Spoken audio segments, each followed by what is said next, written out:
I rise today to address the enormous frustration the American people must feel at witnessing their government and their leaders engaging in another futile political exercise. Incredibly, our government is being driven, and I agree with Senator from Louisiana that we're not going to shut down over this, but it's unbelievable to get into the fuss that we're in right now to make people believe that we could come to another brinks of that when we just went through this bloody mess in August. There is not a state in this great nation that hasn't suffered the terrible tragedy and cost of a natural disaster. While there are many government programs and issues that we should vigorously debate, we surely cannot question the responsibility of government to help our communities in their darkest moments. Mr. President, in the America that I believe in, we don't look the other way when a community is suffering from the pain of a natural disaster. We stand up and offer a helping hand. It is this spirit of helping each other that has defined this nation since its very beginning, and we cannot let politics destroy that spirit. Our belief in helping each other is a bedrock value for this country, and it runs much deeper than a belief in a political party. We're Americans, and for the sake of this great nation, I know that we all love these petty squabbles that defines this place must end. That is why we must fund FEMA disaster relief, and why I voted for a Senate bill that would fund FEMA through the end of the fiscal year. Yes, we all agree that funding for disaster relief should be paid for in these most difficult times, and especially now that we're looking at these deficits that we have accrued. Yes, we must save and set aside that money. My grandfather once told me, Mr. President, and I think you can appreciate this being a small business person, you can't give someone the shirt off your back if you don't have a shirt to give them. And we have to plan and work hard to make sure that we can put ourselves in position to help others. Yes, we must return to the path of fiscal responsibility, where we manage our budgets wisely and put away enough money for the eventual disasters that we know will strike. In my great state of West Virginia, we call a contingency fund.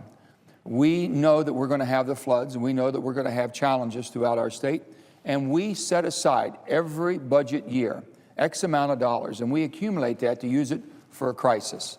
We could do the same right here in this great country of ours and on the nation's capital. But it is wrong, and it is no ifs and ands and buts about it, absolutely wrong to pay for disaster relief out of funds that are creating jobs, with the potential of creating even more jobs. Are there problems with some of the programs? Absolutely. Can we fix those programs? Absolutely. And should we eliminate programs that cost too much and offer little return? Absolutely. But are we so desperate to score political points that we eliminate a program, the Advanced Technology Vehicles Manufacturing Program, which has actually helped bring jobs back to America? For the record, that program is credited with saving or creating 39,000 American jobs, most with the Ford Motor Company, an American manufacturer, something we need more of in this country. It is a program with support from both the Chamber of Commerce and the National Association of Manufacturers.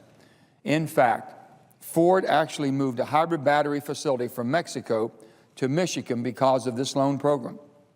Now, I can think of a lot of programs that we should fight over, but are we really going to defund a program that has helped bring jobs back to America? I don't think so. So where do we go from here?